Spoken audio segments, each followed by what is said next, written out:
Understanding attachment styles. So that is something that you often hear people talk about their own attachment styles, somebody else's attachment style. Often we talk about it in romantic relationships. And it's really helpful to understand both your own and other people's as a way to just have insight and to be able to work on if there's ways in which your attachment could be a little healthier. Attachment styles, they start in our early childhood experiences, and what they refer to is the emotional bond or connection with your primary caregiver. It later manifests into romantic relationships, and then, of course, your familial relationships and your friend relationships too. And when it's a healthy attachment style, it's feelings of security, trust, affection, and that plays a huge role in one's emotional development and relationship dynamics. And this, of course, influences relationships throughout life. So there's four main attachment styles. Secure attachment, which is something that we all strive for and can eventually achieve. That can be on your own or through the help of therapy. And so what that looks like is having trusting and balanced relationships and having healthy boundaries. And it usually means a lack of anxiety within relationships. So that leads us to our next one, which is anxious attachment. So it's a fear of abandonment, often a need for reassurance and a difficulty in trusting somebody. And we all need reassurance at some point. So this is more of an excessive need for reassurance. Then we move on to avoidant attachment. So this is someone that has discomfort with being close, and they rely on more independence over having connection. And lastly, number four is disorganized attachment. So this usually looks like a mix of both fear and a desire for intimacy. And often this comes from someone experiencing trauma or inconsistent caregiving.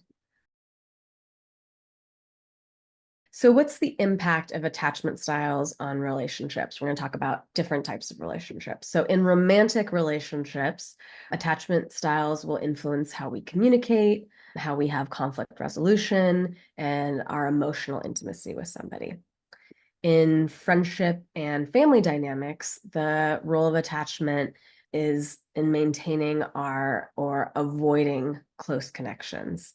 Lastly is our workplace interactions. So attachment style can affect teamwork and leadership and conflict at work. Because if we're thinking again, what's attachment? It's around trust and safety and connections. Of course, it's going to show up in the workplace too. So how does one identify their attachment style? So like any therapist, I'm all about wanting to have insight and self-reflection. That's only going to help us in the long run. So ways to do that are to notice your different behaviors and thought patterns. Start with a romantic relationship or start with your family relationship. Sometimes in a romantic relationship, it can be a little bit more obvious.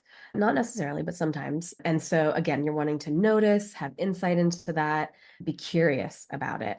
And you can also find like attachment style assessments online. There's a bazillion books around attachment style, and exploring your patterns in past relationships as well can give us a lot of information.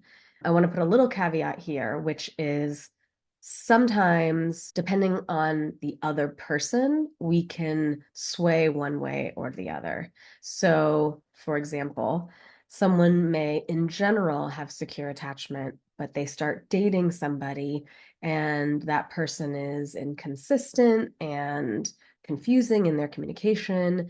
And so, before you know it, you're exhibiting anxious attachment.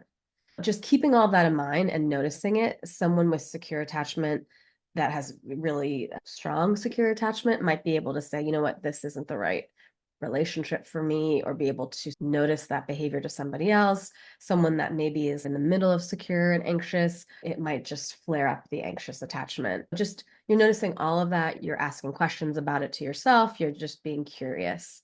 And we're not having judgments around any of this. It's just you're trying to figure it out for yourself, because then you can work on having more secure attachment so that you feel safer and more connected. So let's talk about some strategies for building healthier attachments, like we talked about. So the self-awareness piece, noticing your attachment style and the impact on your relationships. Notice your communication skills. So you're going to want to practice open and honest dialogue with partners, friends, and of course, colleagues.